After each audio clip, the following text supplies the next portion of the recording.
Assalamualaikum warahmatullahi wabarakatuh. Selamat pagi anak-anak, apa kabar semuanya? Semoga semuanya dalam keadaan sehat walafiat. Bertemu lagi dengan Ibu dalam mata pelajaran sejarah dan Kiki. Di sini kita akan membahas mengenai latar belakang munculnya nasionalisme yang ada di Indonesia.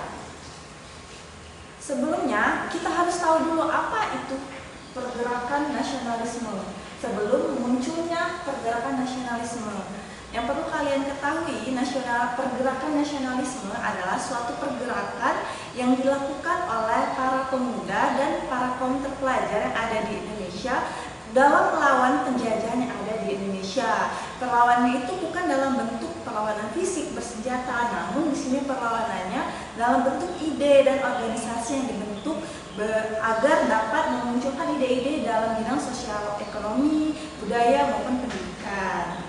Nah, kemudian apa saja sih yang melatar belakangi munculnya pergerakan nasionalisme yang ada di Indonesia?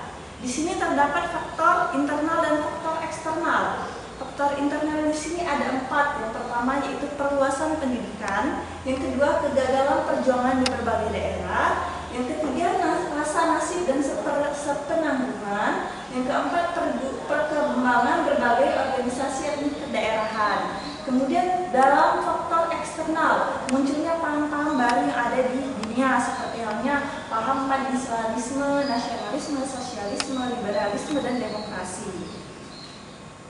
Nah, di sini adanya perluasan pendidikan.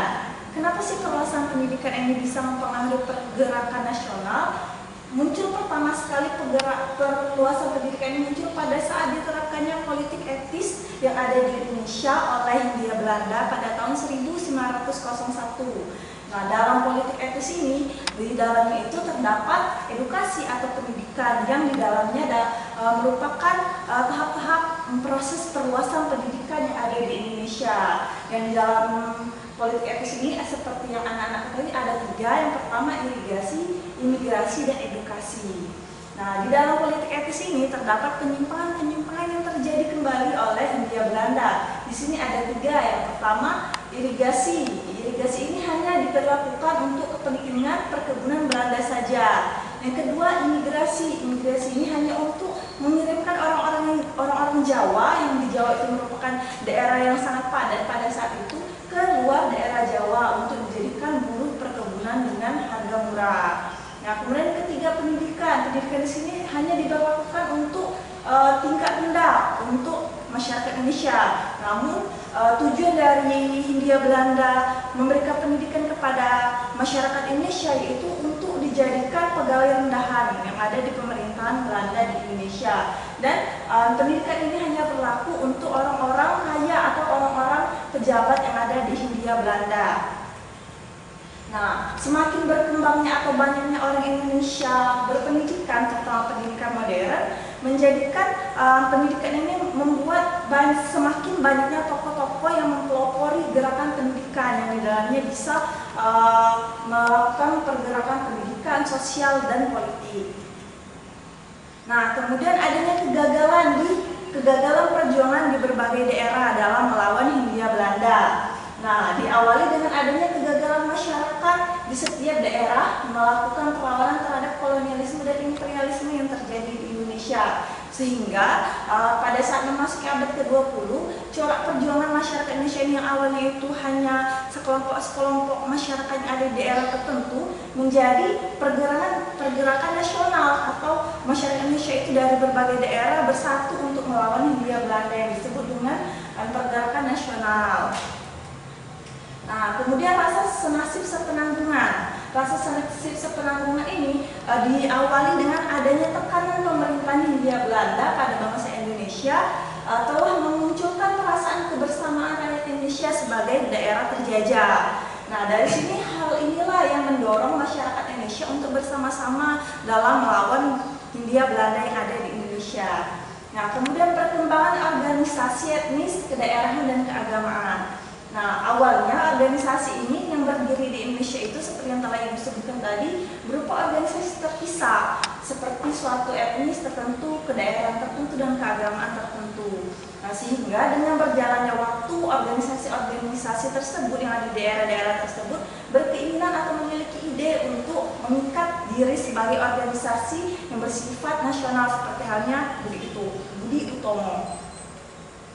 Nah, organisasi yang bersifat etnis ini banyak didirikan oleh para pelajar yang ada di Indonesia yang merupakan seorang perantau yang tidak di kota-kota besar.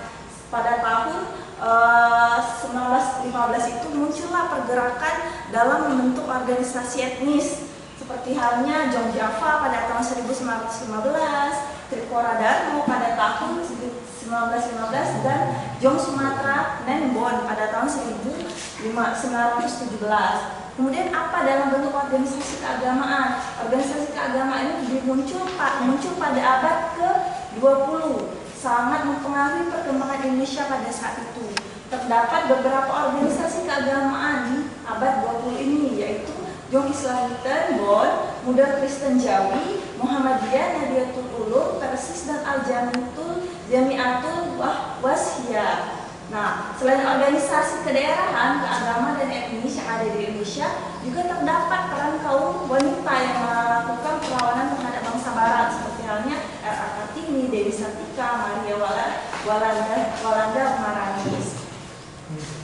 Kemudian berkembangnya berbagai paham baru, yang ini merupakan faktor eksternal dari munculnya pergerakan nasionalisme yang ada di Indonesia. Paham-paham baru ini muncul pada masa kolonialisme dan imperialisme yang ada di Indonesia seperti halnya PAN, Islamisme, nasionalisme, liberalisme, sosialisme, dan demokrasi.